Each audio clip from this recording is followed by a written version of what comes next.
Hello everyone, this is तृप्ति। स्वागत है आपका संत कबीर विद्यापीठ के ऑफिशियल यूट्यूब चैनल पे। यहाँ हम बीएससी फर्स्ट सेमेस्टर के लिए बॉटनी पढ़ रहे हैं। बॉटनी में अब तक हमने प्रोकैरियोट पढ़ा, यूकैरियोट पढ़ा। प्रोकैरियोट यूकैरियोट्स के इंटरनल स्ट्रक्चर के बारे में पढ़ा, जिसमें हमने जाना प्रोकैरियोट्स में बैक्टीरिया आते हैं, यूकैरियोट्स में एनिमल, प्लांट्स, ह्यूमन बीइंग सब यूकैरियोट्स में आते हैं। आज हम पढ़ेंगे वायरस। वायरस को ना तो प्रोकैरियोट में पढ़ा जाता है ना ही यूकैरियोट में। ऐसा क्यों? क्योंकि ये सेल ही नहीं होता। बैक्टीरिया एक यूनिसेलुलर ऑर्गेनिज्म है जिसको हम मानते हैं बहुत छोटा है, लेकिन वायरस उससे भी ज्यादा माइन्यूट पार्टिकल होते हैं जिसकी स्टडी करना हमारे लिए जरूरी है। क्योंकि जितने भी ज्यादा एपिडेमिक डिजीज हुए, जितनी भी ज्यादा महामारी हमारे कंट्री में, आउटसाइड कंट्री में फैली, वो वायरस की वजह से ज्यादा फैलती है। Like Covid, Ebola, chicken pox, तो आज एड्स। तो आज हम वायरस के बारे में पढ़ेंगे कि इसका स्ट्रक्चर कैसा है और ये कैसे डिजीज कॉज करता है। ठीक, वायरस बैक्टीरिया से भी ज्यादा सिंपल होता है। बैक्टीरिया में आप देख रहे थे कि उसमें कुछ राइबोसोम्स, कुछ मशीनरी पाई जा रही थी जिससे वो सरवाइव कर रहा था, एक सेल का स्ट्रक्चर था। लेकिन वायरस तो सेल का भी स्ट्रक्चर नहीं है, इसीलिए इसको लिविंग में नहीं रखते हैं। ठीक, तो ये लिविंग की तरह भी कैरेक्टर शो करता है, ये रिप्रोडक्शन करता है, ये इनसाइड द ह्यूमन बीइंग की बॉडी के अंदर ये मेटाबॉलिज्म भी शो करता है। तो इसे हम क्या क्या सकते हैं, वायरस लिविंग है या नॉन लिविंग है। आइए सबसे पहले वायरस का स्ट्रक्चर देखते हैं कि इसका स्ट्रक्चर कैसा है। ठीक, वायरस का स्ट्रक्चर बहुत ही सिंपल है। न्यूक्लियोप्रोटीन, न्यूक्लिक एसिड और प्रोटीन से बना हुआ है, जिसको कैप्सिड कहते हैं। एक ये प्रोटीन का जो एक पार्ट है जिससे ये मिलकर बना है, इसको कैप्सोमेयर कहते हैं। ठीक, इसका जो जेनेटिक मटेरियल होगा ये फिर डीएनए होगा या फिर आरएनए, दोनों एक साथ नहीं पाया जाएगा इसके जेनेटिक मटेरियल में। ठीक, या फिर डीएनए उपस्थित रहेगा या फिर आरएनए। ठीक, इसका स्ट्रक्चर जितना ही सिंपल है इतना ही ये डेंजरस है। ठीक, ये बैक्टीरिया से भी ज्यादा हार्मफुल है। अब ये देखते हैं ये लिविंग है या नॉन लिविंग है। ठीक, ये मेटाबॉलिज्म नहीं शो करता जब तक ये बॉडी से बाहर है। जैसे ये हवा में है, कहीं पे है, तो ये मेटाबॉलिज्म नहीं शो करेगा, ये नॉन लिविंग की तरह बिहेव करेगा। इसके पास कोई सेल नहीं है तो ये भी लिविंग का कैरेक्टर नहीं है। जितने भी जीव जंतु हैं जिनको लिविंग कंसीडर किया जाता है, उनके पास सेल होता है, चाहे वो एक ही सेल हो तो वो लिविंग कंसीडर किया जाएगा, उसको लिविंग मान लिया जाएगा। लेकिन वायरस के पास एक भी सेल नहीं है तो इसका ये नॉन लिविंग कैरेक्टर है। कोई रिप्रोडक्शन नहीं करता है आउटसाइड द बॉडी, हमारे शरीर के बाहर जब तक ये है तब तक कोई रिप्रोडक्शन नहीं करेगा। ठीक, लेकिन ये जैसे ही हमारे शरीर के अंदर आता है ये मेटाबॉलिज्म शो करने लगता है, इसके अंदर केमिकल रिएक्शन होने लगते हैं, रिप्रोडक्शन शो करने लगता है। वायरल डिजीज बहुत ही ज्यादा तेजी से फैलते हैं। आपने देखा होगा कोरोना, क्योंकि ये रिप्रोडक्शन बहुत तेजी से करता है बॉडी के अंदर आने पे। ठीक,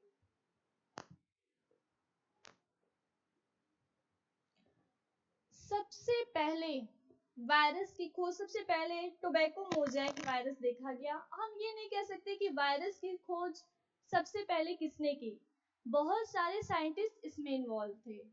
ठीक, वायरस की खोज में तो इसका टर्म पाश्चर ने दिया था और डीजी वोनोवस्की ने सबसे पहले एक तंबाकू की पत्ती थी, टोबैको मोज़ेक वायरस को उस पर उन्होंने देखा कि ये एबनॉर्मेलिटी शो कर रहा है। जैसे पत्तियां होती हैं जनरली ग्रीन होती हैं, ठीक, लेकिन इस पत्ती के ऊपर ऐसे चित्तीदार स्पॉट थे,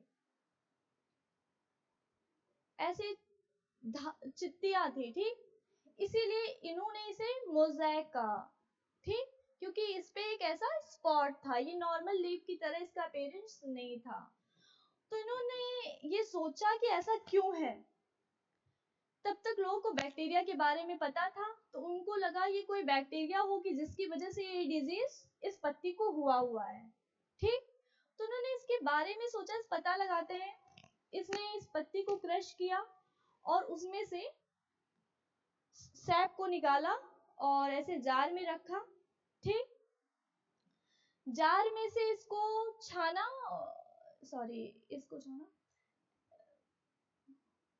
इस पत्ती से सैप को निकाल करके एक बीकर में लिया। ठीक, जैसे इसको पीस दिया पत्ती को, ये सैप को लिया बीकर में, फिर इसको छाना। तो बैक्टीरिया प्रूफ फिल्टर लगाकर छाना कि जैसे बैक्टीरिया हो तो वो बाहर ही रह जाए, वो इस लिक्विड के साथ इसके अंदर एंटर ना करे। ठीक, जबकि बैक्टीरिया भी बहुत छोटा हो, माइन्यूट पार्टिकल होता है, उसको नेकेड आई से विजिबल भी नहीं होता है। ठीक, इसीलिए इन्होंने इसके लिए बैक्टीरिया प्रूफ फिल्टर लगाया, इसको छाना। ये प्लांट सैप नीचे आया, वो वायरस भी नीचे आ गया। ठीक, क्योंकि वो बैक्टीरिया से भी ज्यादा छोटा है, वो बैक्टीरिया प्रूफ फिल्टर से फिल्टर ही नहीं हुआ। फिर क्या हुआ, उन्होंने इस वायरस को लिया और एक हेल्दी लीफ पे रब कर दिया।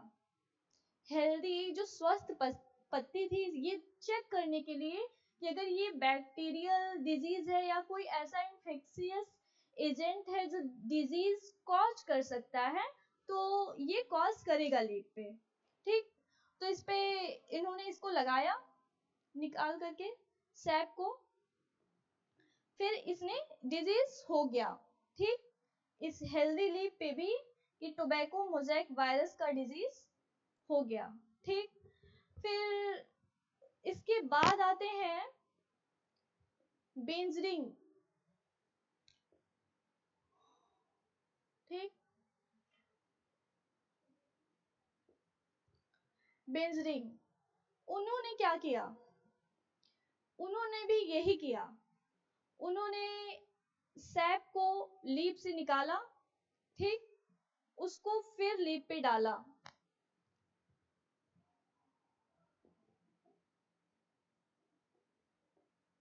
सैप को लीफ से निकाला, फिर उसको लीफ पे डाला, फिर इस पे डिजीज हुआ, फिर इस लीफ से सैप निकाला, फिर इससे चटनी बनाई इसकी, इससे सैप को निकाला, फिर दूसरे हेल्दी लीफ पे इसको रब किया। तो निष्कर्ष क्या निकला, इन्होंने देखा कि फिर उतना ही ज्यादा डिजीज दूसरे भी पत्ती में कॉज हो रही है, नहीं कि मतलब फिर दूसरी लीफ पे कॉज करने से इन्फेक्शन कम हो जाए, उतना ही ज्यादा इन्फेक्शन दूसरे भी लीफ पे हो रहा था। तो इनको लगा कि नहीं, ये कॉमन नहीं है, ये कोई ऐसा फ्लूइड है जो इन्फेक्शियस है, जो इन्फेक्शन कॉज कर रहा है। इसीलिए इन्होंने एक टर्म यूज किया बेंजरिंग ने। ठीक, कॉन्टेजियम वाइवम फ्लूइडम। ठीक,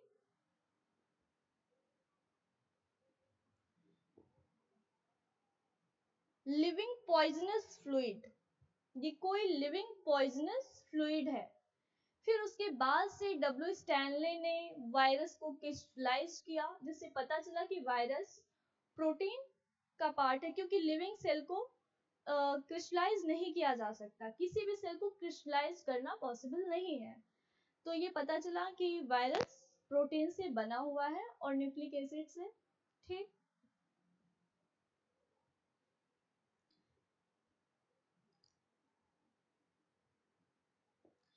जो वायरस प्लांट पे डिजीज कॉज करते हैं वो सिंगल स्ट्रैंडेड आरएनए के होते हैं। जो वायरस एनिमल पे डिजीज कॉज करते हैं वो डबल स्ट्रैंडेड आरएनए के होते हैं। ठीक, सॉरी, बैक्टीरिया पे जो वायरस डिजीज कॉज करते हैं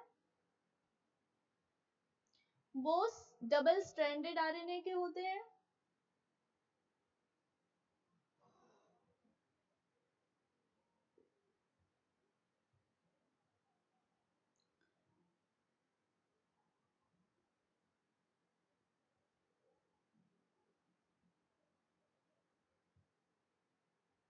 अब ये है बैक्टीरियोफाज वायरस, ठीक। ये बैक्टीरिया को खाता है, बैक्टीरिया को पे ईट करता है, इसलिए बैक्टीरियोफाज इसका नेम है, ठीक। ये इसका हेड है, हेड के नीचे कॉलर है, कॉलर के नीचे शीथ, ठीक। फिर उसके बाद लॉन्ग टेल फाइबर है, ठीक। कॉलर के जस्ट नीचे टेल आ जा रहा है, बॉडी का पता नहीं, ठीक। ऐसे ही होते हैं वायरस, बहुत यूनिक। ये बैक्टीरिया पे अटैक करता है। इसकी 2 साइकिल होती है बैक्टीरियोफाज वायरस की। ये बैक्टीरिया पे अटैक करता है, इसकी एक साइकिल है लिटिक साइकिल।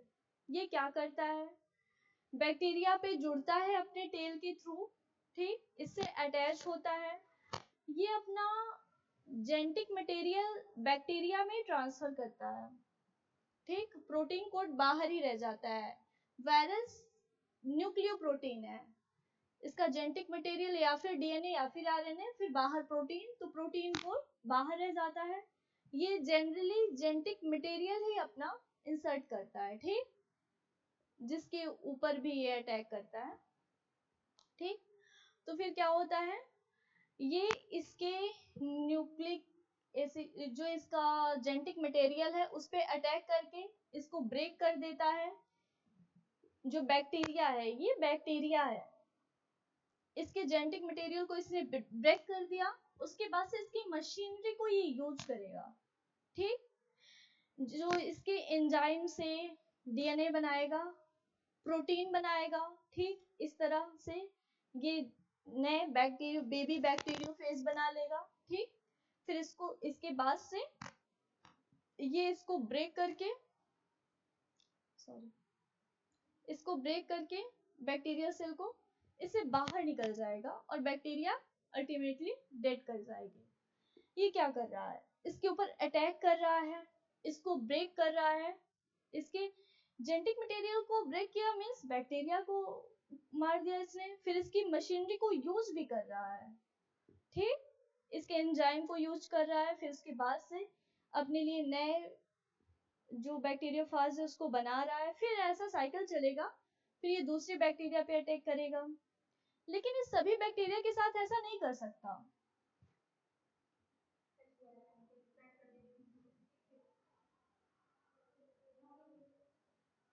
फिर ये बेबी बैक्टीरिया को नहीं फिर ये क्या करेगा, दूसरे बैक्टीरिया पे अटैक करेगा, ठीक। दूसरे बैक्टीरिया पे अटैक करेगा, तो आप ये सोचने वाली बात है, अगर वायरस ऐसा करता रहेगा तब तो सारे ही बैक्टीरिया खत्म हो जाएंगे, सारे ही बैक्टीरिया डेड कर जाएंगे। तो बैक्टीरिया के पास भी एक एंजाइम होता है, रिस्ट्रिक्शन एंडोन्यूक्लियेज एंजाइम, जिससे कभी कभी ये जब अटैक करता है इसके जेनेटिक मटेरियल पे, तो बैक्टीरिया उसको काउंटर कर देता है, तो ऐसा नहीं कर पाता है, ठीक।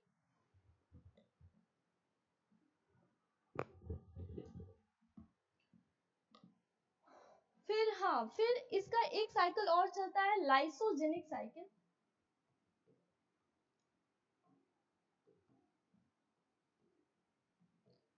इस पे वायरस क्या करता है,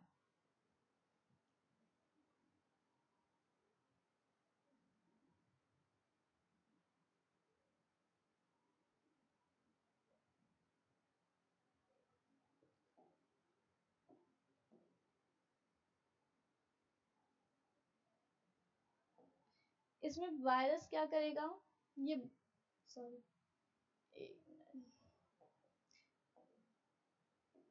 इसमें वायरस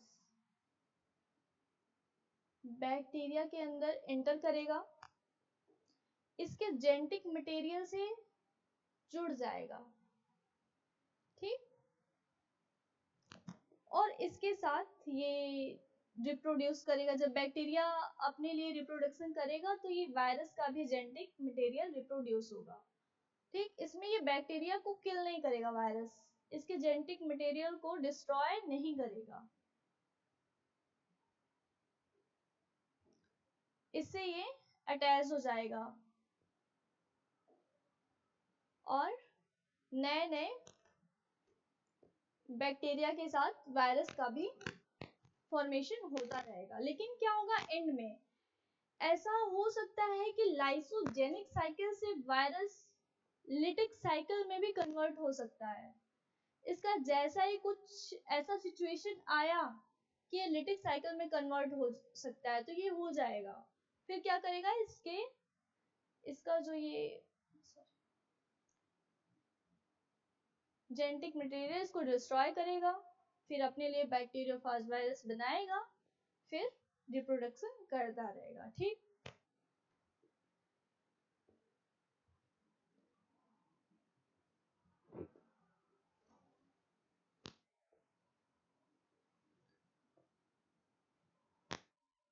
वायरस को ऑब्लिगेट पैरासाइट भी कहते हैं।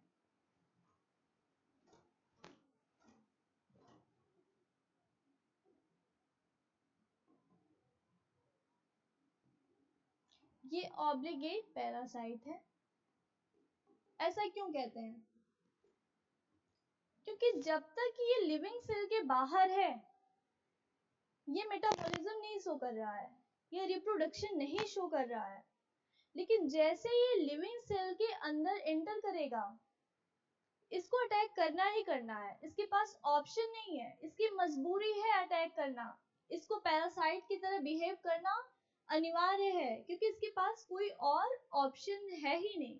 इसीलिए इसको ऑब्लिगेट पैरासाइट कहते हैं। ठीक, फैकल्टेटिव पैरासाइट का मतलब क्या होता है?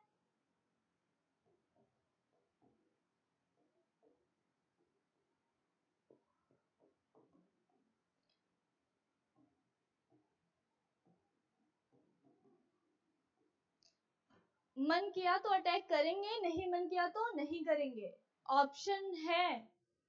ठीक, लेकिन वायरस के पास ऑप्शन नहीं है, इसीलिए इसको अटैक करना ही करना है अपने सर्वाइवल के लिए। इसीलिए इसको ऑब्लिगेट पैरासाइट कहते हैं। ठीक,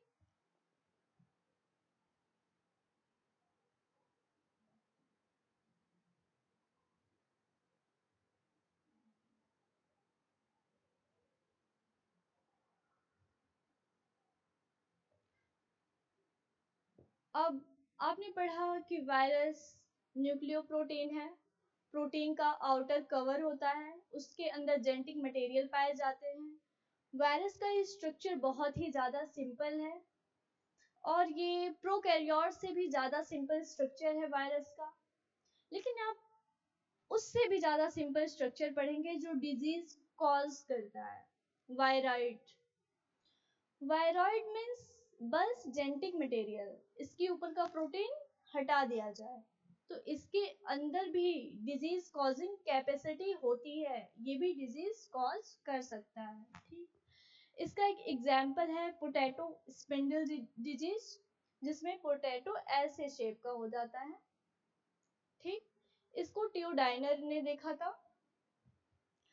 जो ये सिंगल स्ट्रैंडेड आरएनए आप देख रहे हैं, जो कि इसके ऊपर कोई भी प्रोटीन कोट नहीं है, तो इसको वायरॉइड कहा जाएगा।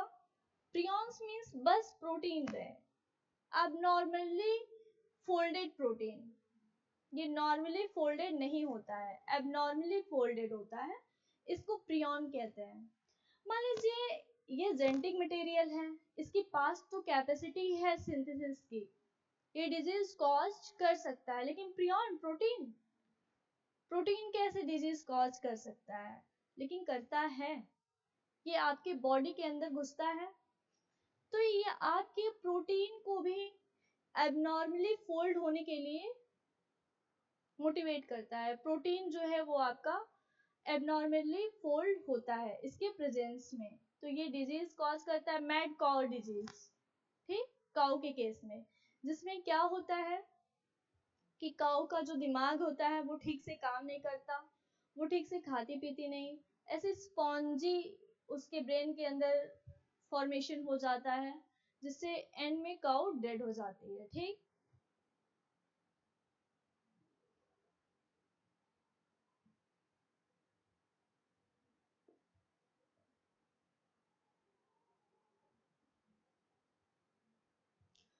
इसको बोवाइन स्पॉन्जी फॉर्म इंसेफेलोपैथी भी कहते हैं।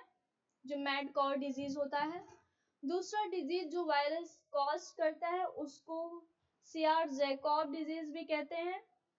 ये ह्यूमन के केस में होता है। ये क्या करता है, ये भी ह्यूमन के ब्रेन को जो प्रोटीन होते हैं वो एबनॉर्मली फोल्ड हो जाते हैं, ठीक, जिससे इंसान को कोमा भी हो जाता है और उसकी डेथ भी हो जाती है। अल्जाइमर भी प्रियन के कारण होता है, जिसको एक भूलने की बीमारी कहते हैं, ठीक। आज की क्लास में इतना ही। आगे का क्लास बॉटनी का कंटिन्यू रहेगा। Thank you.